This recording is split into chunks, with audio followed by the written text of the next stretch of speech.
I remember the morning everything went sideways as clearly as if it just happened. Boston was quiet, the kind of cold that kept people moving but didn't bite, and the AtlanticCare building felt as silent as ever. I walked into the conference room with a cup of coffee still steaming, completely unaware that I was about to hear the sentence that would set off weeks of mistakes. Before I go on, if you're following this story, tell me which state you're watching from. People who live near big hospitals always have stories. Folks in rural areas usually want to know how the healthcare system actually works. Just drop it in the comments. I want to know who I'm talking to. My name is Hannah Reeves. I'm 45, a medical software engineer. Most of my work happens behind a screen, making sure the systems that help doctors make decisions stay accurate. AtlanticCare treats mostly elderly patients, each with a medication list long enough to turn prescribing into a daily puzzle. My job is to protect the systems behind those decisions. And like every major healthcare network, the most important thing at AtlanticCare isn't the shiny buildings. It's the quiet tools running every second, catching dangers before a patient ever feels a symptom. One of those tools is MedSentinel, the drug interaction engine I built almost 10 years ago. It's not flashy, but it's reliable, and it has prevented more mistakes than anyone will ever count. That morning, I had just taken my seat when the door opened and Mark Conway walked in. I knew him from a few introductory emails. The new director of digital transformation, 15 years younger than me, confident in the way someone is when they've spent more time pitching to investors than working with doctors and engineers. Perfectly ironed shirt. That I know exactly what I'm doing. Smile. And the unmistakable air of someone who arrived with a mission to change everything. Mark started the meeting with a speech about efficiency, innovation, and modernization. The kind of lines you could pull straight from a consulting deck. I didn't react. People new to healthcare always want to streamline something to prove their worth. But then he flipped the slide and said the word that froze me: legacy. In tech, legacy doesn't just refer to age, it means outdated. It means holding things back. And in Mark's world, legacy meant one thing: remove it. But this wasn't an e commerce tool you could overhaul on a whim. This was a patient safety infrastructure. A wrong change can cause real harm. I watched him talk fast, polished, and confident about replacing MedSentinel with a new artificial intelligence powered platform. He spoke at a pace designed to leave no space for questions. The colorful charts behind him looked more like a pitch deck than a blueprint for a medical system. I've worked with brilliant technologists before. They all understood one truth: stability matters more than ambition. Mark hadn't lived through nights fixing errors while doctors waited outside the door. I doubted he had ever opened the technical documentation. So I stayed quiet. Sometimes silence is wiser, especially when the person in front of you isn't ready to hear the truth. I kept taking notes, watching every detail. The problem wasn't his vocabulary, it was his mindset. He treated technology as a financial asset, not a safety backbone. Some younger colleagues looked excited. That didn't surprise me. New tech always sparkles, especially when delivered by someone who talks fast and looks magazine ready. But the older staff, the pharmacists and physicians, started exchanging glances. They understood the danger of replacing a system they depended on every day. The meeting lasted almost an hour. When everyone stood, Mark walked out with the satisfied look of someone who believed he'd just laid the foundation for AtlanticCare's future. I stayed behind, staring at his whiteboard full of arrows. It looked less like a plan and more like someone trying to impress a room without understanding the stakes. I sipped my now cold coffee and set the cup down. In that moment, the unease settled in. Not because he wanted modernization, but because he wanted it fast, shallow, and for the sake of aesthetics, not safety. What he didn't know was simple.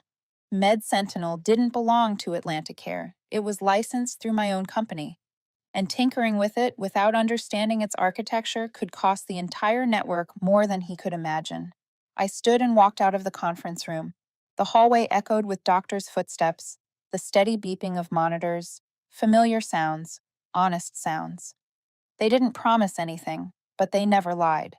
And they reminded me of the truth everyone in healthcare learns sooner or later.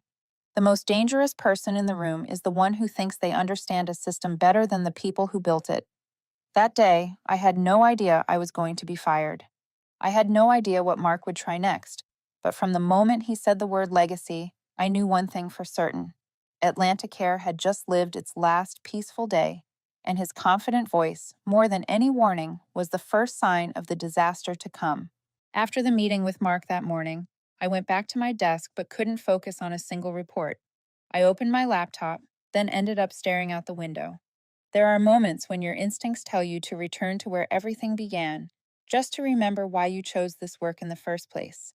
And for me, that beginning will always be the night in 2014 when an elderly man almost lost his life because of a medication combination no one caught in time. I was at home when I got the emergency call from AtlanticCare. The overnight doctor sounded shaken. An older patient had been rushed into the emergency room, his body collapsing rapidly, blood pressure dropping, heart rhythm spiraling, symptoms tangled together so tightly, no one could tell what was causing what. He was on multiple medications from multiple doctors across multiple treatments. In that moment, his main illness did not matter as much as the possibility that his body was reacting to a dangerous interaction no one had recognized. I arrived at the hospital within minutes. The medical team was scrambling to keep him conscious. I opened his medication profile and started filtering each drug, cross-checking every pharmacological group. Back then, no system could analyze complex interactions on its own. Everything had to be done manually. And in an emergency room, manual means slow, and slow sometimes means too late. Eventually, I found the culprit. Two newly prescribed medications had reacted with one he had been taking for years. I spoke one sentence. The team adjusted his treatment immediately. Stability slowly returned. He lived. But that moment carved itself into me, not because I saved someone, but because it showed me exactly what the system was missing. On the drive home, I knew I could not let nights like that depend on human memory and reflexes anymore. We are good, but we are not perfect. The human body is too complex to rely on one person remembering every drug interaction. One small oversight is enough to break an entire life. That was when MedSentinel began to take shape, not to replace doctors, but to support them when the decisions mattered most. When I brought the idea to AtlanticCare, they wanted it immediately, but they did not have the budget to hire me full-time, and I did not want the system buried in their internal servers, where careless edits could distort a life-saving alert. So I founded Brightline Analytics and licensed the system. AtlanticCare could use it. I kept the source code, clear, transparent, and most importantly, safe for patients. A lot of people never understood why I insisted on such strict boundaries, but I knew better. Before that elderly patient, I had watched my own father collapse from an incorrectly dosed prescription. It was an afternoon my family would never forget. He survived, but the fear never left us. That fear became the reason I refused to compromise on anything tied to patient lives. MedSentinel rolled out across the AtlanticCare network within months.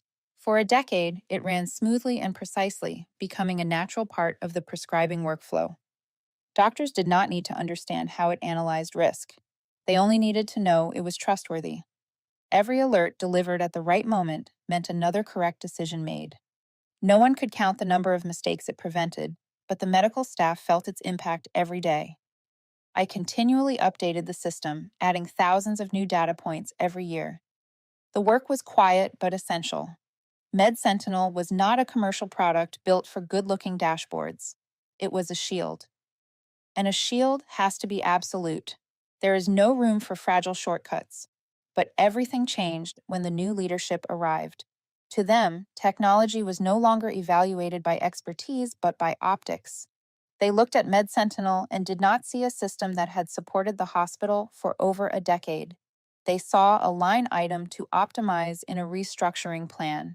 It was not a new mindset, but it was always a dangerous one, especially in a field where decisions must be guided by data, not by presentation slides.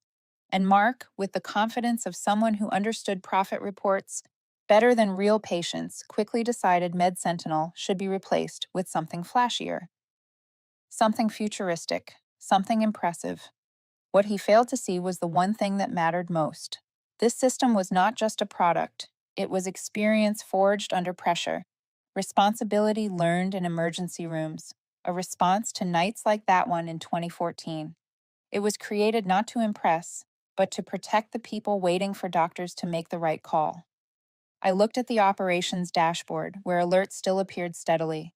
Those alerts were not numbers. They were proof that the system was doing exactly what it was built to do. But for someone eager to overhaul everything quickly, values like that are often invisible. I exhaled slowly. The future of MedSentinel no longer depended on how good it was. It depended on how well people like Mark understood it. And they did not understand it. I knew that too clearly. I closed my laptop. I had no idea what would happen next. But I did know this. Mistakes begin the moment people forget why a system exists. And MedSentinel exists because one life once hovered on the edge. No one mentions that in board meetings, but I have never forgotten. And soon enough, Mark would learn the same truth. Ignoring a system does not weaken it, but ignoring the reason it was built always leads to trouble. The only unfortunate part is that this lesson always arrives later than anyone expects. If the earlier chapter was the story of why I built MedSentinel, then the next chapter of its life was tied to a man who knew nothing about how hospitals actually worked. Mark Conway. Mark was not hired to improve patient care. No one said it out loud, but everyone in the hallway understood. He was brought in to prepare AtlanticCare for going public. And when a healthcare network starts talking about an initial public offering, the equation shifts. Patient health still appears in the mission statement, but it is hard to compete with the shine of numbers printed in a prospectus. Mark arrived like the face of a new era. He talked about restructuring, operational efficiency, accelerating technology, and boosting performance metrics.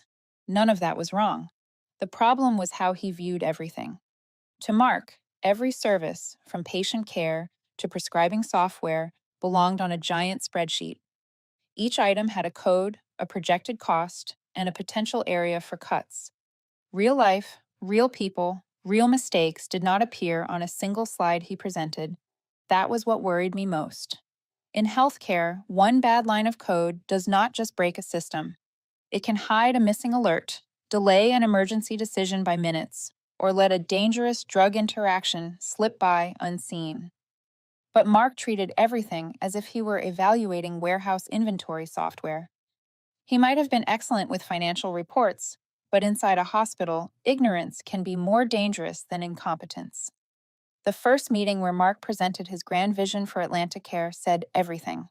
He opened with a string of buzzwords about turning the entire workflow into an artificial intelligence-powered pipeline, from scheduling to diagnostics.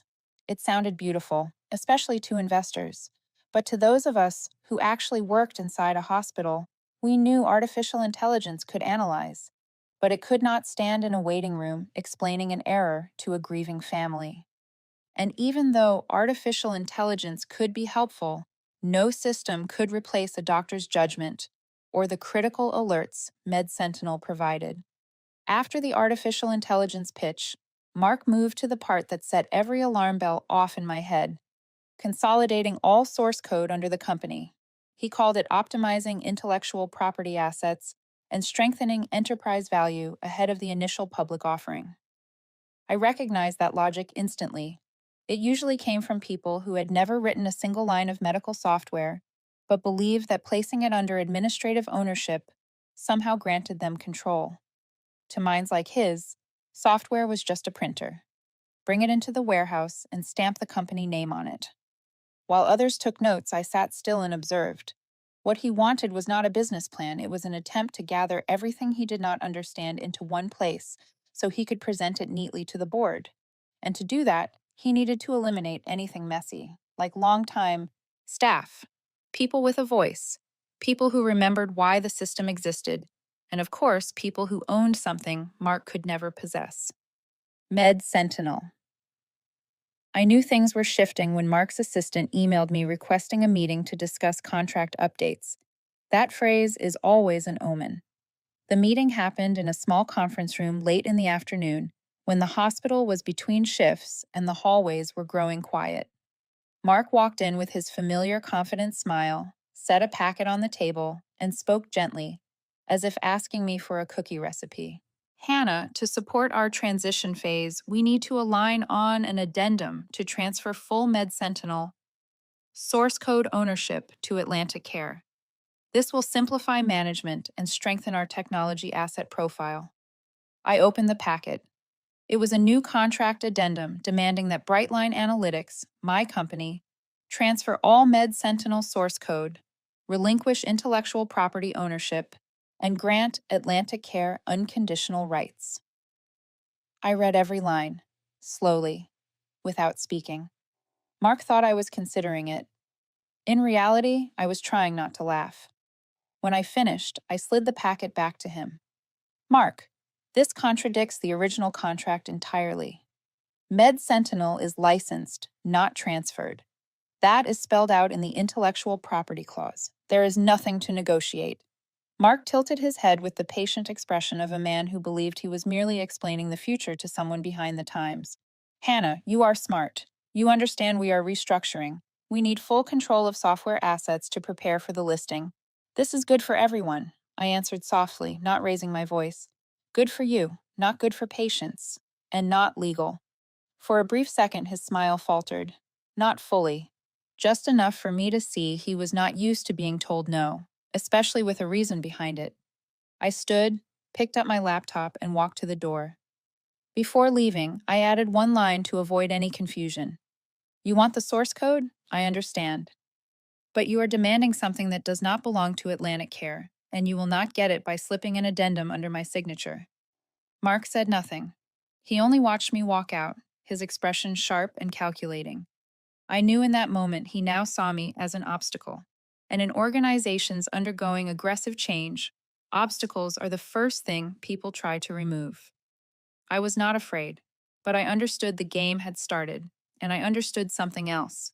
When someone with a financial market mindset walks into a hospital, the danger is not in what they try to change. It is in what they fail to understand. And Mark understood very little. But he was about to learn, in a way he never expected. After the meeting about the source code transfer addendum, the changes around me unfolded quietly but clearly, the kind of shift even a newcomer could feel. For someone like me, who had spent years in healthcare, that shift was as familiar as the soft click of a door closing before someone delivers bad news.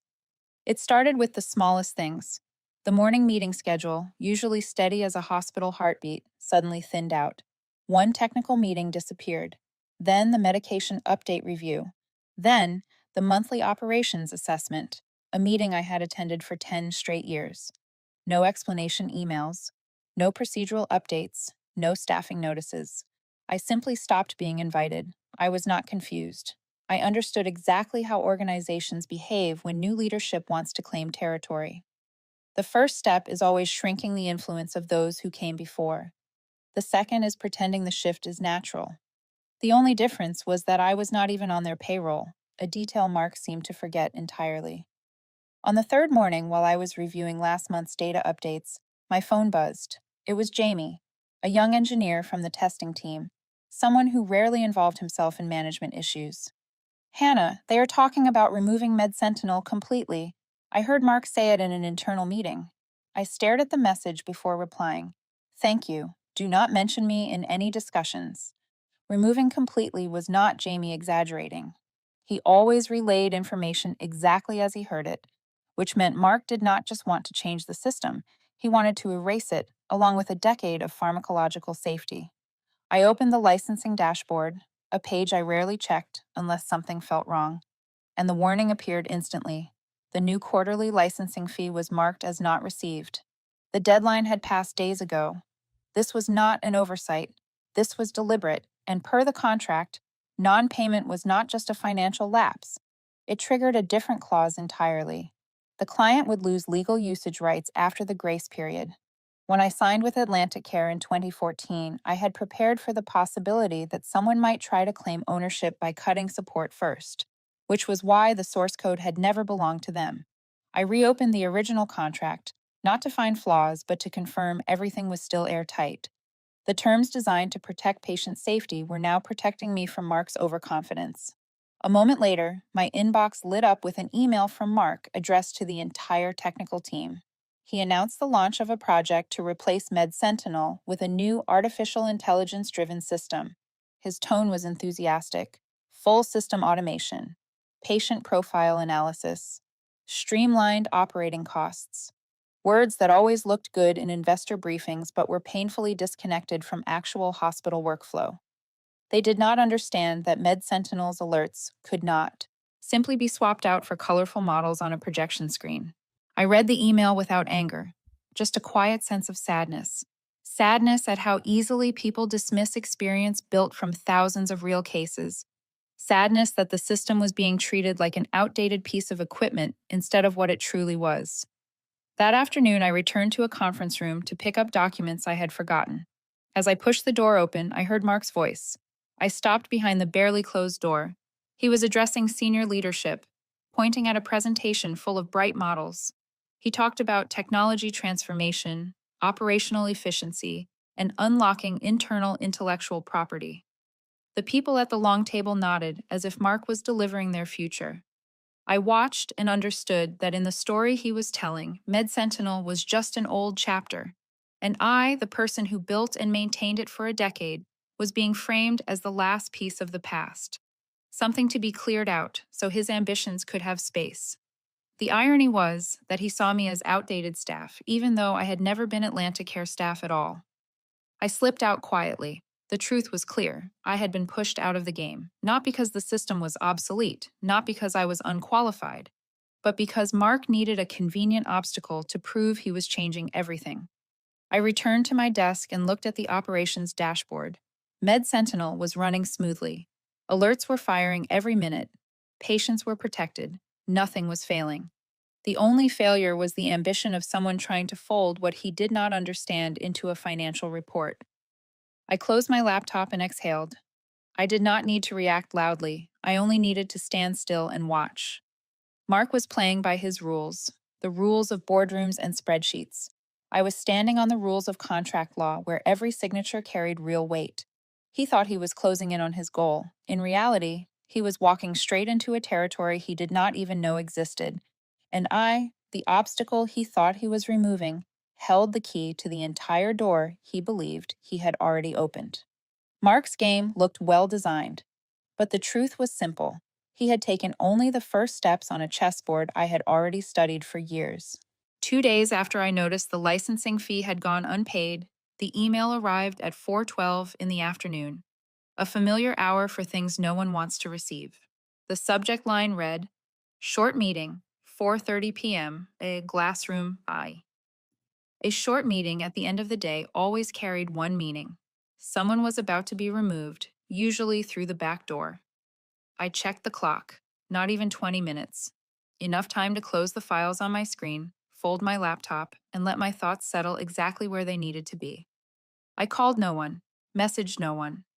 As an independent vendor, I had no one inside the system to warn. I simply stood, picked up my small notebook, and the bright line contract I always kept in my drawer. Glassroom B sat at the end of the hallway, next to the family waiting area. The room lived up to its name. 3 glass walls faced the busy corridor. Anyone could see who was summoned. No one could hear what was happening inside. A quiet way to apply pressure without saying a word. Mark was already seated. Crisp white shirt, deep blue tie, fingers interlocked like he was about to pitch a business proposal. Beside him sat Carol from HR, her practiced smile hiding anything that resembled a human emotion. They greeted me with calm politeness, as if this were a routine conversation. I took my seat, placed my notebook on the table. Carol spoke first. "Hannah, thank you for coming. Today's meeting is simply to inform you of certain organizational adjustments." The familiar opening. I listened without reacting. Mark followed with the same tone he used in every presentation. "AtlanticCare is entering a period of major transition. We need to ensure everyone involved aligns with the new vision. After a full review, we determined your role no longer fits within our upcoming strategy." I let him finish. While he talked, I observed. His eyes were confident, but not triumphant. This was not a victory for him. It was just a procedural step, clearing the path for what he truly wanted: control of the entire technical infrastructure. Carol slid a packet of papers toward me. "These are the documents we need signed to complete the separation process. It is just a formality." I opened it. Just as expected, the first pages spoke of discontinuing collaboration, shifting project scope, and moving in a different direction. But the third page held what they really cared about: a commitment to transfer all materials, technical assets, and source code associated with the Sentinel prescribing support system. A carefully written page. No mention of ownership transfer, no mention of copyright, no mention of intellectual property. Just vague enough that anyone unfamiliar with contract law would sign without realizing they had surrendered the only protection they had. I folded the packet and set it down. Not in a hurry, not defensive. Carol watched me, waiting. Hannah, if you sign today, we can offer a small compensation, a gesture of appreciation. I placed my hand on my notebook and pulled out the bright line contract tucked inside. I think we should clarify something before we go any further. Mark tilted his head slightly, as if unsure why I was bringing my own paperwork to the table. I opened the contract, turned straight to the intellectual property clause, and rotated it toward them. Mark, Carol. First, I am not your employee. I am an independent vendor. And this. I tapped the bold line. This is the Sentinel licensing agreement signed in 2014. The room went silent. Mark leaned back, eyes scanning the contract. I could almost see the moment he tried to keep his expression steady while his mind scrambled to understand what he had missed. You are saying that removing you from the project does not mean, I cut in, still calm. It means AtlanticCare's access to the system depends entirely on this contract continuing. And by removing me from the hospital, you have also removed the technical support clause. No support, no payment, which means you are now running software without a valid license. Carol opened her mouth, but nothing came out. Mark looked from the form he had tried to make me sign to the contract in front of him. He had clearly never read the original agreement. He thought my relationship with AtlanticCare worked like an employee's. Everything he assumed was wrong. I rose, gathering my documents. If AtlanticCare wants to keep using Sentinel, Brightline will wait for the overdue quarterly payment. If not, the system will follow the contractual breach protocol, restricted access, and suspended support. Carol drew in a sharp breath, perhaps to negotiate. But Mark spoke first, trying to keep his posture firm. We will consult legal. It seems you may be misunderstanding the scope of this partnership. I slipped on my coat and met his eyes. No, Marks, I understand it perfectly. You are the ones who never understood it. I walked out of the glass room and into the busy hallway. No one there knew what had just happened. No one knew that in a few days, the system they relied on to catch dangerous drug interactions would enter a period of expired licensing. I pushed open the door and stepped outside. Not hurried, not fearful. The late afternoon light stretched long shadows across the concrete. I checked my watch. From this moment on, nothing belonged to the hospital meeting anymore. From this moment on, all I had to do was count. Not work hours, but the hours left before the contract expired. And before Mark realized he had pushed the hospital into a risk that no artificial intelligence system could pull them out of. That Monday, I woke earlier than usual. Not because I was nervous. In fact, I had slept unusually well. When you have done everything by the book, by the contract, and by your conscience, you do not wake up startled in the middle of the night. I walked into the kitchen, made coffee, and opened my personal laptop. Part habit, part certainty about what would appear on the screen. I logged into the Brightline Analytics console. Within seconds, the notification appeared. Sentinel license, expired. Quarterly payment, not received. Status, switching to protection mode. The message blinked lightly, almost as if shrugging. It was not angry. It was not a bright Hollywood red alert. It was simply stating, I am doing exactly what I was built to do. I took a sip of coffee and watched each module shift into its new state. Hospitals across the AtlanticCare network began sending authentication requests, each one denied. The same loop repeated in Boston, Providence, and Hartford. I could picture it. Nurses trying to submit medication orders on their computers, confused when the system redirected them to a paper form. In healthcare, slow and certain is always the safest option when a system cannot guarantee accuracy. Sentinel was built to prioritize patients, not leadership convenience. I kept watching the dashboard. Hospital after hospital shifted into manual operation, not chaos, just an inconvenience. And if the choice is between inconvenience and danger, I will always choose inconvenience. Around 7 in the morning, alerts from the network grew heavier. I muted them. I did not enjoy hearing the emergency chimes of the system I built. I imagined Mark sprinting down the 8th floor hallway at AtlanticCare, probably clutching the laptop he never used correctly. No button on that machine could fix this. This was a contract, not code. At the main Boston hospital, someone was likely asking, "Does anyone know why the system is down?" And a seasoned nurse was surely replying, "Probably because the new boss tried something again." I had heard that line hundreds of times over the past decade. This time, they were right. Snow from the night before had left a thin layer on the rooftops, turning the street outside my window into a white sheet of paper. The calm felt surreal compared to what was happening across the city. At 7:20, the first call of the day came in.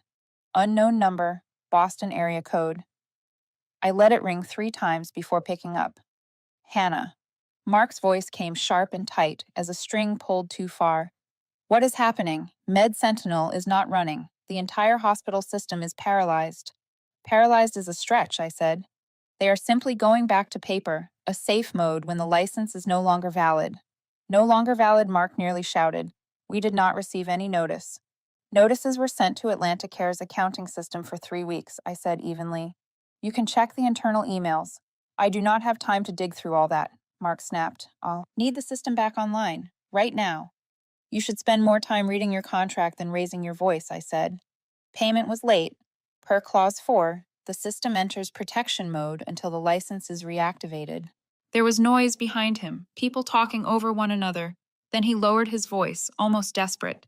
"Hannah, you have to unlock the system. The hospital is waiting."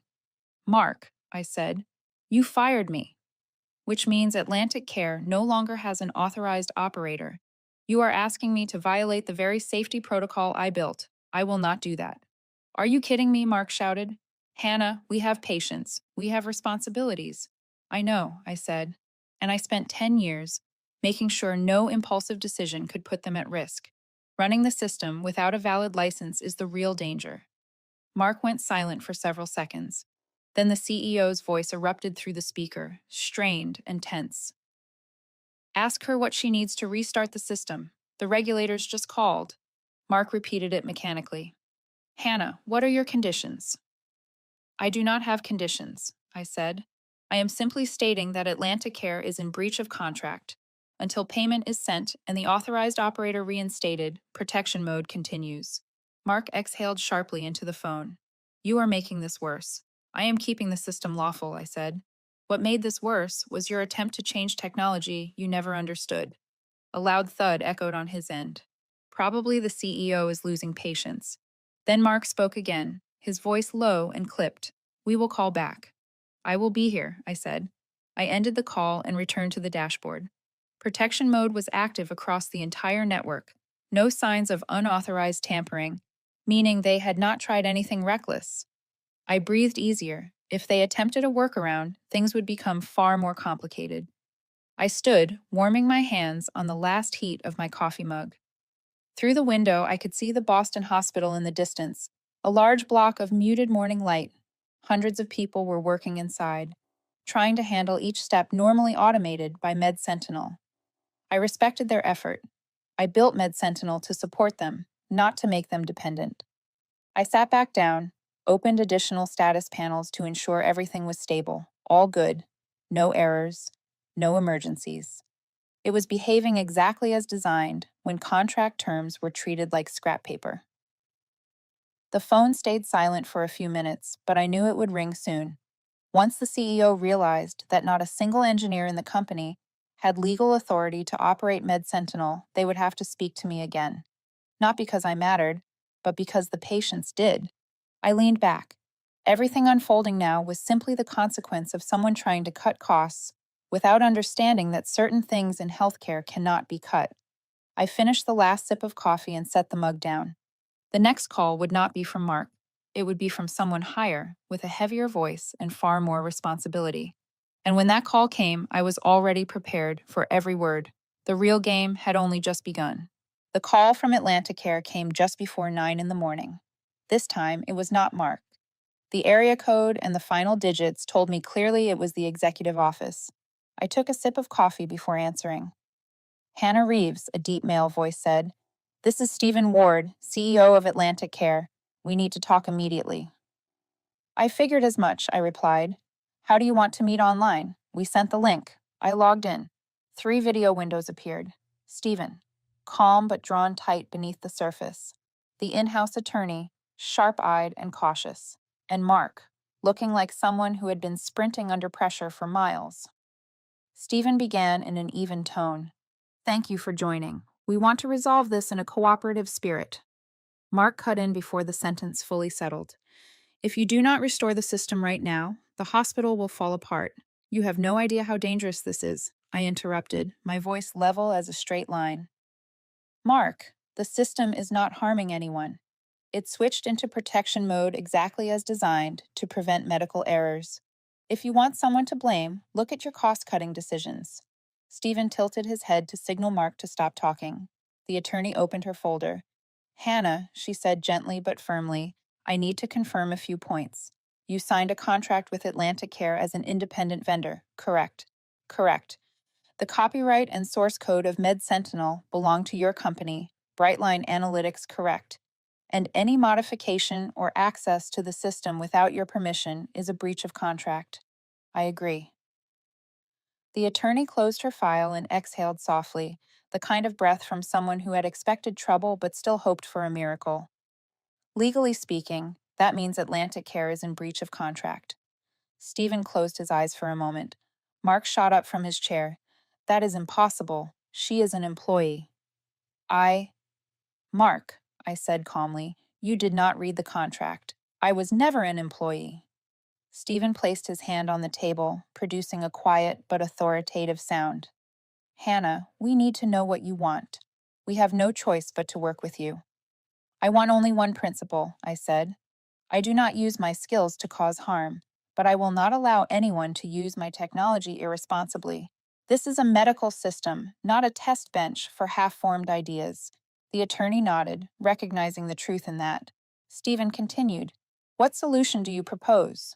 I had prepared this long before. I opened my document and spoke clearly, breaking down each part. AtlanticCare has 2 options. Option 1. Build your own system to replace MedSentinel.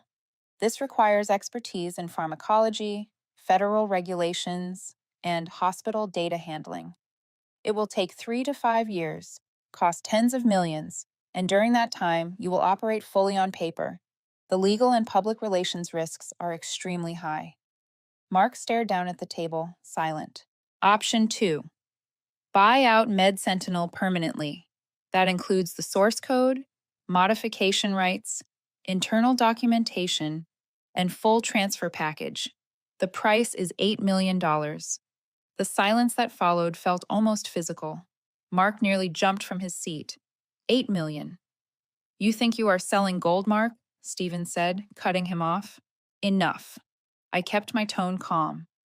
That price reflects the value of the technology, the value of safety, and the cost of your unilateral interference without expertise. It also includes the process improvements required to prevent similar failures. The attorney flipped through the contract again, then said quietly, Legally, option 2 is the safest path. Stephen turned toward Mark. He did not need to say anything. There was nothing left for Mark to argue. Then Stephen faced me again. If we agree to this price, will the system be restored immediately? I will reactivate the license within 10 minutes of receiving payment, I said, and I will guide your technical team through the transition. Stephen hesitated briefly. He was clearly thinking about headlines that could derail a career in the time it takes to read them once. I added, not as a threat, but as a fact. If AtlanticCare continues operating without a safety support system, the press will not say it was a technical glitch. They will say a major hospital ignored patient safety to save money. Mark kept his head down. The attorney closed her eyes in acceptance. At last, Stephen spoke, with no uncertainty left in his voice. Very well. AtlanticCare will purchase the permanent license. There was no shouting, no pounding on tables. Only one person realized technology, is not something to be used carelessly, and another person realized his time was over. Mark sat frozen. No objections, no excuses. He knew the race had ended. Stephen said, "Hannah, send the transfer agreement. We will sign once finance processes the payment." "I will send it right away," I replied. "Once the funds arrive, the system will return to normal operations." The meeting window closed. The room fell silent again. Outside the window, Boston was still gray, like it had been that morning, but inside me, there was a strange calm. Not triumph, just relief. The kind that comes when justice, even late, finally finds its way. I set down my coffee, opened my contract folder, and prepared to send the document that would determine the future of an entire hospital system. The negotiation was over, and I did not need to speak louder than anyone. I only needed to be right. It took AtlanticCare about 30 minutes after the meeting to send the payment. I was sitting by the window, watching morning traffic move along Huntington Avenue, when my phone buzzed with a notification from the bank. A long line of numbers appeared on the screen, something that looked more like a science fiction code than real money. I stared at it for a few seconds. No rush of emotion, no trembling, just a quiet understanding that everything had finally returned to its true value. I opened my laptop, logged into the Brightline dashboard, updated the license status, and released the new access key. The system blinked green again, like a long breath finally let out after a week of being held in. 10 minutes later, hospitals began sending authentication signals again. This time, MedSentinel answered fully, quickly, and steadily. Medication orders shifted from paperback to digital in an orderly sweep. I imagined nurses hurrying to their desks, doctors exhaling in relief as they reviewed drug interactions in seconds instead of flipping through thick reference books. Good technology is not great because it is smart. It is great because it lets people stop worrying. Meanwhile, at AtlanticCare headquarters, there was undoubtedly another meeting in progress, far gloomier than the one earlier. I did not need to be there to know the script. Every organization is the same. When things slip out of control, people do not look for the real cause. They look for the person to blame. And that morning, that person was Mark. A message from Jamie arrived close to noon. Mark has been reassigned to special projects, which means his new office is the room next to the storage closet. He is not touching the system anymore. I let out a small laugh. Special projects, a phrase everyone in the industry understands. It means we are not firing you, but we need you out of the way. No one says it aloud, but everyone knows. I felt no satisfaction. Mark did this to himself, not me. I simply did my job and kept my principles. Principles are rare when someone walks into a new position thinking they can reshape an entire foundation with a handful of trendy buzzwords. I closed my laptop. There was no reason to return to AtlanticCare. Not now, not later. I had never been their employee, and I certainly had no desire to stay connected to a system where one careless decision could put thousands of patients at risk. But what stayed with me was not the amount they paid or the fact that Mark lost his role. It was a simpler question. What do I want to do next? MedSentinel had grown with me for 10 years. It was a system built from the fear of seeing patients endangered and from the persistence of a programmer who understood that errors in healthcare could never be brushed off like a frozen app. It was where I placed ethics above convenience and safety above speed. And now that AtlanticCare had bought it, I suddenly had room to think about what came after. A version not limited by budgets, not shaped by people who did not understand the field. A community version. I had thought about it for years, but never had the resources. Small hospitals in Maine, Vermont, or Rhode Island often ran outdated systems without the ability to check complex drug interactions. They deserved something better. That afternoon, I opened a new document. I named it MedSentinel Community Edition. I was not planning to make it completely free, but I wanted a version that small hospitals could afford, operate, and most importantly, trust. A lightweight platform with the same safety core as the full version, untouched by commercial pressure. What excited me most was that I did not have to start from zero. Every mistake, every lesson, every moral line I had drawn became part of the blueprint for the new version. That evening, I walked through the park near my home. Snow had settled in a thin layer on the path, and the streetlights reflected in soft silver glimmers. I was not thinking about $8 million. I was not thinking about Mark. I was thinking about the rare peace that comes when you finally move in the right direction after years of bracing yourself. Some people called me a programmer, others called me a technical consultant, but that night I saw myself as something else, a guardian of the boundary, the line between innovation and irresponsibility, the line between efficiency and safety, the line Mark had crossed, and I never would. Med Sentinel was stepping into its new chapter with AtlanticCare, and I was stepping into mine, building a system where I would never have to step back for someone who did not understand the work. When I returned home, the city lights reflected across my window. I stood there for a moment and smiled. Tomorrow, I will begin drafting the first design. A new chapter, a new path. And this time, I was completely free. After AtlanticCare completed the transfer and Med Sentinel returned to stable operation, I finally felt a kind of quiet I had not known in months. No more urgent calls from the control room. No more emails demanding answers within 5 minutes. No more meetings where people talked about innovation without understanding what needed to be protected. I sat in my small office, afternoon light falling across the window, and realized this was never just a story about contracts or software. It was a story about people. Across the 10 years I worked with Med Sentinel, what kept me going was never just the love of programming or the promise of a profitable contract. It was the people who held the healthcare system together, the engineers running across floors late at night, carrying laptops when the network went down, the nurses who recorded every vital sign by hand with absolute care, the pharmacists who stayed after hours to double-check drug interactions even when their eyes burned with exhaustion. They were never called heroes, but they were the reason everything did not collapse from one small mistake. And I remembered that I built Med Sentinel for them, not for executives who loved slogans.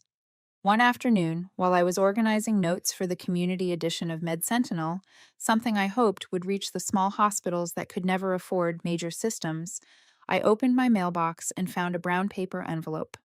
No logo, no headline, just an old but careful handwriting. I opened it.